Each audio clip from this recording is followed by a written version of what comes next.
Hello friends, stock market outlook for next week की इस video में आपका स्वागत है। और अब हम चर्चा कर रहे हैं, आज की जो तारीख है वो है 8 तारीख और 8वां ही महीना है। और सबसे खास बात ये है कि इस वीक के अंदर बैंक निफ्टी में और निफ्टी में कमजोरी के साथ क्लोज दिया। और अब हम जो चर्चा कर रहे हैं वो जो सप्ताह 11 तारीख से शुरू होगा उसकी चर्चा करेंगे। 11, 12, 13, 14 और 15 तारीख की तो छुट्टी है ही अपनी।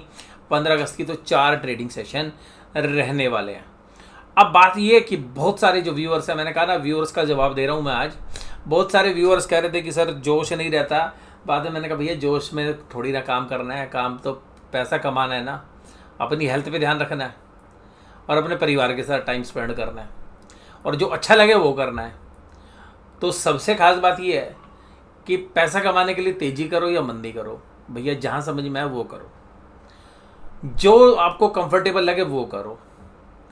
बात ये है कि आप लोग बहुत सारे व्यूअर्स मुझे लगता है सर आप हमेशा ना बाजार गिरने की बात करते हो, हमेशा मंदी की बात करते हो। बिल्कुल ठीक कह रहे हो आप। अगर मेरी 10 वीडियो आएंगी तो उसमें से हो सकता है कि 7 वीडियो हमारी मंदी के बारे में आ रही हो। और जब हमारे को लगता है कि यार हमें बाजार की डायरेक्शन में मंदी तो दिख नहीं रही, तेजी होगी या नहीं होगी हमें कंफर्म नहीं है, हम भैया वीडियो ही नहीं शेयर करते आपके साथ। तो बहुत बार आपने कहा सर आप हफ्ते में वीडियो नहीं शेयर करते, क्योंकि देखिएगा बाजार ना एल्गो ट्रेड्स पे चलते हैं, तो जो डेली एनालिसिस करना है ना वो काफ़ी डिफिकल्ट हो गया। तो जब तक मुझे डेली का व्यू नहीं आता है मैं आपके साथ शेयर ही नहीं करता, क्योंकि मैं नहीं चाहता कि भाई मेरी वजह से किसी को भी जो है एक गलत व्यू मिले। अब बात यह है कि भाई सर आपने मंदी कर ली, मैंने तेज़ी कर ली। भैया आपने तेज़ी करी, मंदी करी, ये देखिए बाजार पिछले 1 साल का बाजार है, एक दायरे में है। ये निफ्टी का चार्ट है 1 डे का। भैया टाइम वाइज करेक्शन चल रही है निफ्टी में। आपने अगर निफ्टी में पैसे लगाए 1 साल की अपॉर्चुनिटी कॉस्ट खो दी। और बाय गॉड ग्रेस देखिएगा, मैंने गोल्ड में पैसे लगाए, निफ्टी में नहीं लगाए। अगर मैंने गोल्ड में पैसे लगाए तो गोल्ड में पिछले 1 साल की जो रिटर्न्स हैं वो आपके सामने है। ठीक है जी, 35% से ऊपर की रिटर्न है 1 साल में गोल्ड की। और अगर आप निफ्टी में 1 साल की रिटर्न देखेंगे, पास्ट 1 ईयर में क्या है 1%। तो इससे ज़्यादा तो बैंक एफडी में मिल जाता। और आज गोल्ड का भाव हो गया 1,04,000 गोल्ड का भाव हो गया। और देखिए इंटरनेशनल मार्केट में जब $3500 का भाव टूट के जिस दिन ऊपर क्लोज हो जाएगा उस दिन 3750, पहले 3630 के लिए और फिर 3750 के लिए प्रस्थान करता हुआ नजर आएगा। तो गोल्ड में अभी भी हमारा बुलिश व्यू है। और रीज़न मैं बहुत बार डिस्कस कर चुका हूँ क्यों मैं बुलिश हूँ गोल्ड पे। अब बात ये है कि मंदी करना भैया कोई गुनाह थोड़ी ना, गुनाह है नहीं है। भैया मंदी करके मुझे इसलिए मज़ा आता है क्योंकि मैं पहले बाजार की तेज़ी को एंजॉय करने देता हूँ। भाई बाजार जहाँ पे तेज़ी करके ख़त्म हो जाएगा, जब सांस लेगा, जो कोई खिलाड़ी दौड़ रहा है उसको दौड़ने दो। और उसने बीच में एक बार रुका, हमें लगा यार ये तो अब आगे दौड़ेगा नहीं, हमने शॉट मार दिया, कोई बात नहीं, लेकिन उसने पानी पिया फिर दौड़ लगा दी। ठीक है जी, वो और दौड़ा, हमने फिर और आगे मंदी बना ली। बट हमने अपनी पोजीशंस रखी कि भाई हम इसको संभाल सकते हैं। लेकिन उसके साथ साथ बात ये है कि भाई साहब जब भी आप मंदी की पोजीशन बनाओगे ना, आपको आधा % हर महीने एक्स्ट्रा पैसा मिलेगा प्रीमियम का। तो आपको 6% का पैसा तो पूरे साल में इसी बात का मिल जाना कि आपने मंदी की है। अगर बाजार निफ्टी अगर पिछले 1 साल में 1% चला है और किसी व्यक्ति ने पूरे 12 के 12 महीने निफ्टी में मंदी रखी और निफ्टी ने 1% की पॉजिटिव रिटर्न दी, तब भी उसने 5% पैसा कमाया। उसने 5% पैसा कमाया। क्यों? क्योंकि आधा % का तो निफ्टी का आप चाहे कॉल ऑप्शन बेच के बनाइए, चाहे आप किसी भी तरीके से ऑप्शन बेचें, फ्यूचर बेचें, आपको आधा % पैसा बन रहा था निफ्टी में। और आप पोजीशन को मैच्योरिटी तक रखेंगे, यानी कि लास्ट एक्सपायरी तक, तो आपके तो पैसे बन ही रहे हैं आधा %। और निफ्टी ने 1% दिया तब भी आपके 5% पैसे बन गए। और आपने लीवरेज पोजीशन रखी होगी क्योंकि एफएनओ में आप ट्रेड कर रहे हैं, तो पूरा पैसा तो लगाया नहीं होगा, 20-25%। और 25% पैसे को यूज़ करके आपने अगर 5% पैसा बनाया तो इसका मतलब आपकी रिटर्न होगी 20%। तो मंदी करके भी 20% पैसा आराम से बन सकता है। जिन लोगों को ये समझती कि भाई बाजार महंगा है और बाजार में अभी वो ट्रिगर नहीं है कि बाजार एक बुल मार्केट में जाने वाला है, अभी भी बाजारों के अंदर ऐसे कोई ट्रिगर नहीं है जिससे हम ये कह दें कि कोई बहुत बढ़िया तेजी होगी। और अब जब भी निफ्टी का हाई लगेगा, जब भी लगेगा, हो सकता है कि इसी साल लग जाए, चांसेस नहीं है, बट हो सकता है कि अगले साल 2026 में अप्रैल मई जून के आसपास कहीं पे जो है निफ्टी अपना हाई लगा दे। लेकिन ये भी पक्का है कि अगले साल अक्टूबर के बाद बाजार अपना 3 साल का या 4 साल का लो लगाएगा, यानी कि एक बहुत बड़ी प्रॉफिट बुकिंग भी वहाँ पर तय है। रीज़न है फंडामेंटल, भैया पैसा ऐसी असेट्स क्लास को चेज करेगा जहाँ पर कि ग्रोथ है या रिटर्न है या सेफ्टी है। तो देखिएगा सेफ्टी आज की डेट में जैसा इन्वायरमेंट है उसमें सेफ्टी दिख रही है। अब यही रीज़न है कि जो बाजार हमारे टूट रहे हैं उसमें खाली ट्रम्प का फैसला नहीं है, बाजार में सेफ्टी चाहिए लोगों को। और देखिएगा यूएस के बाजार क्यों नहीं गिर रहे भाई, यूएस के अंदर AIML के ऊपर काम हो रहा है, आर्टिफिशियल इंटेलिजेंस पे वो काम कर रहे हैं भाई, उनका बाजार क्यों टूटेगा? वो तो सबका काम लेके अपने पास आ रहे हैं, उनके पास तो सबका काम आएगा ना। तो अल्टीमेटली चैलेंजेस हमारे जैसे मार्केट को, जो कोविड में पैसा छपा उसके बावजूद भी जो है बाजार नहीं चल रहे, तो वो पैसा कहाँ जा रहा है? बिटकॉइन में जा रहा है, गोल्ड में जा रहा है, और यूएस के नेस्डेक में जा रहा है पैसा। तो मोस्टली तो वहीं पे गया है पैसा। अब एनवीडिया में गया, मतलब कहने का मतलब अब यहाँ पर अगले हफ्ते का क्या व्यू है सर वो बताओ। अब देखो पहले देखते बड़े प्लेयर की पोजीशन क्या है। बड़े प्लेयर देखिएगा एफआईआईज ने आज ना माल खरीदा कैश मार्केट में 1933 करोड़, बहुत बढ़िया लगा होगा सबने।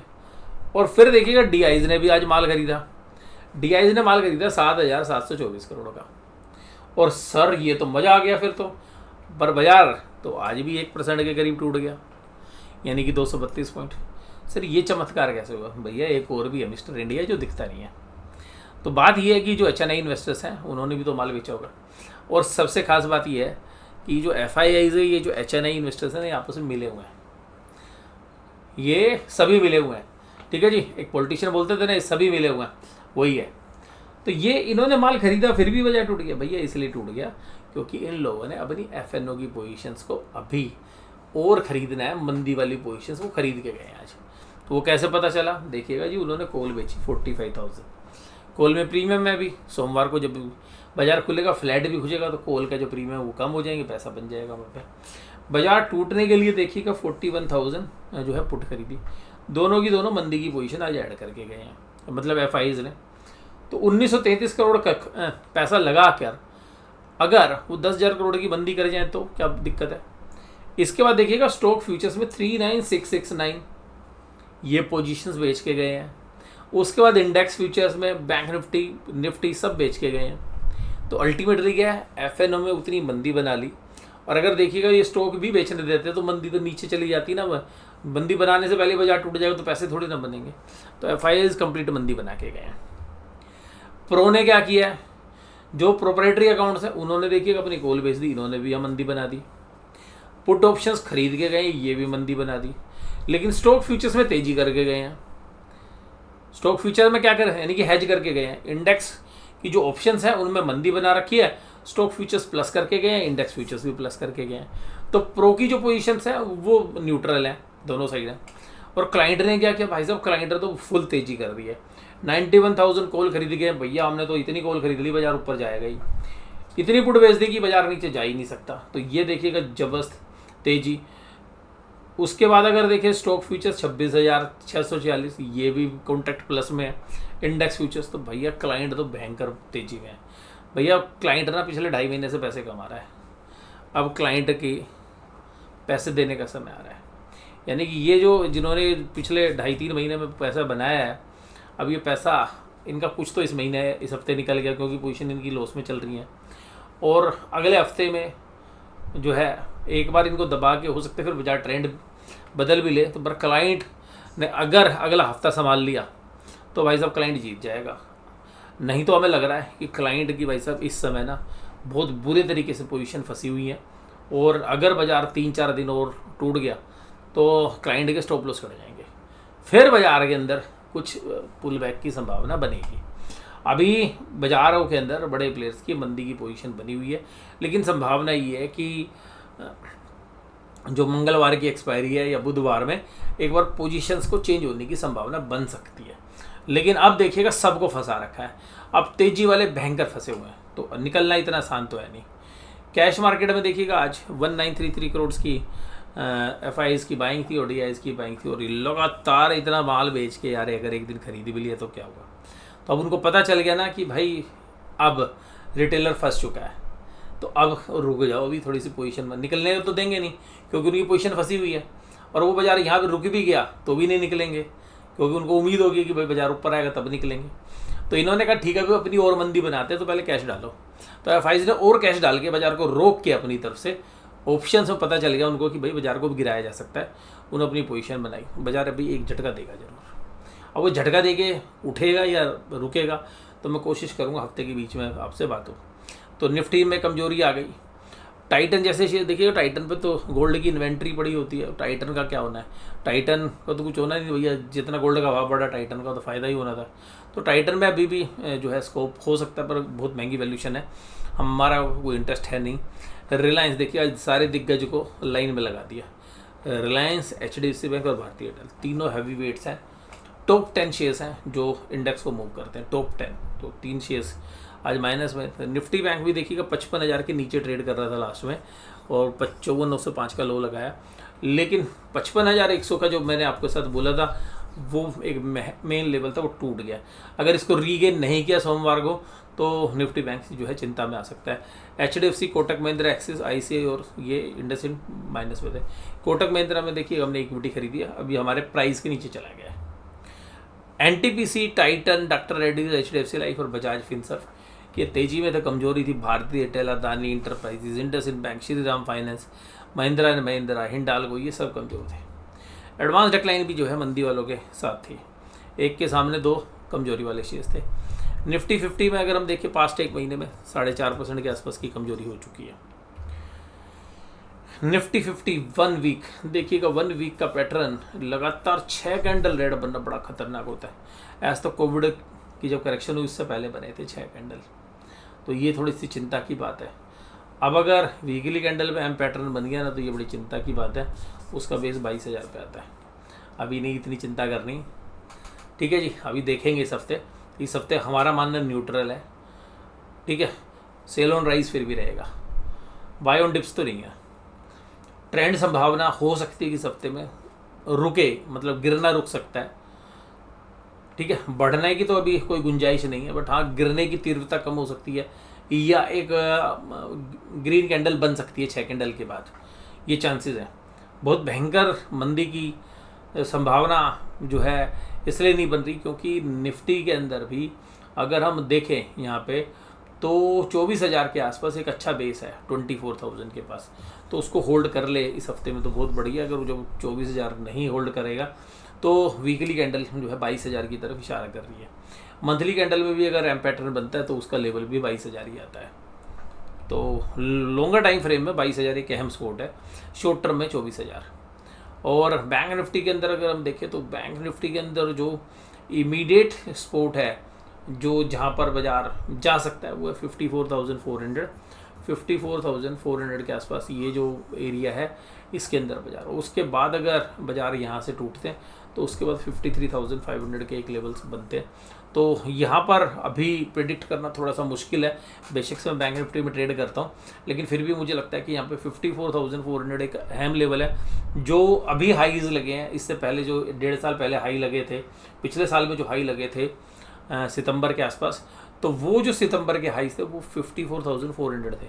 तो उन हाईज के आसपास जो है 54,400 के आसपास थे, तो वहाँ पर एक सपोर्ट मिलने की बहुत अच्छी गुंजाइश है। तो वहाँ से यहाँ से डिप कुछ ज़्यादा है नहीं, तो वहाँ से आके एक जो है वीक डेज में एक बाउंस आने की संभावना रहेगी अगर 54,400 जाता है तो ट्रेंड अभी भी देखिएगा निफ्टी बैंक में बेरिश है, कोई अभी तेजी की संभावना दिख नहीं रही। वीकली कैंडल्स के अंदर ऊपर भी अगर हम देखें तो जो बाजार है वो 54,000 के लिए प्रस्थान करता हुआ नज़र आ सकता है। तो वीकली कैंडल भी 54,000 के आसपास बयां कर रही है, बट मेरे को जो चिंता है वो 54 की नहीं है। जिस तरीके से निफ्टी में 22,000 एक मेजर लॉन्ग टर्म में करेक्शन हो सकती है, उसी तरीके से निफ्टी बैंक की भी जो करेक्शन है वो 52,000 के आसपास तक जा सकती है अगर एक सीवियर पेन होता है। बट इस हफ्ते में मैं अभी नहीं कह रहा, इस हफ्ते में हो सकता है कि 54,000 बाजार टच कर दे 54,400 की एक्सपोर्ट है, वहाँ से हम एक बाउंस एंटिसिपेट करेंगे। बाउंस हो सकता है कि दोबारा से फिर 55,000 की तरफ आ जाए।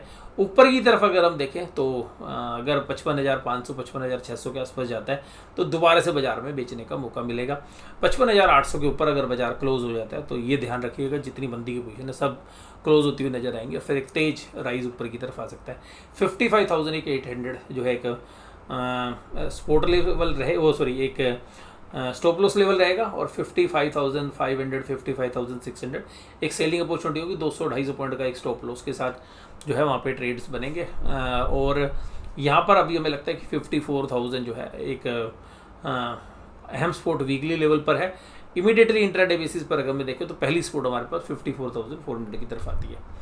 और निफ्टी बैंक का 1 मंथ का कैंडल देखिए 2 महीने आप लाल हो गए हो, और इससे पहले अगर हमने देखा तो 3 महीने लगातार अक्टूबर नवंबर दिसंबर के आसपास जो है आप सॉरी जनवरी तक आप लाल रहे थे।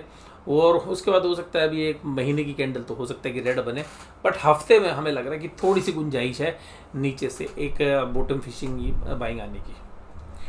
और गोल्ड पे हम चर्चा कर ही चुके हैं, तो आज की इस वीडियो में मुझे लगता है इतना ही काफ़ी है।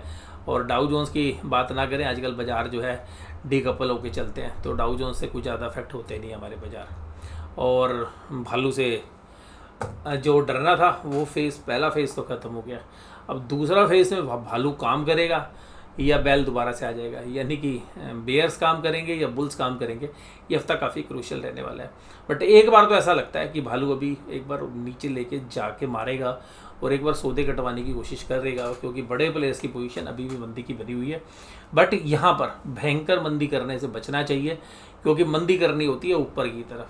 अब ऐसे लेवल पे आ गया कि लगभग बीच का सा बाजार हो गया, तो यहाँ पर बाजार या तो साइडवेज हो जाएगा या नीचे से एक बार बाउंस करने की उम्मीद रहेगी। अगर बाजार ऊपर की तरफ जाएंगे, मान लीजिएगा शुरू में ऊपर जाने लग जाए सोमवार में, तो फिर मान के चलेगा कि दोबारा से वहाँ पे सेलिंग आनी ही आनी है।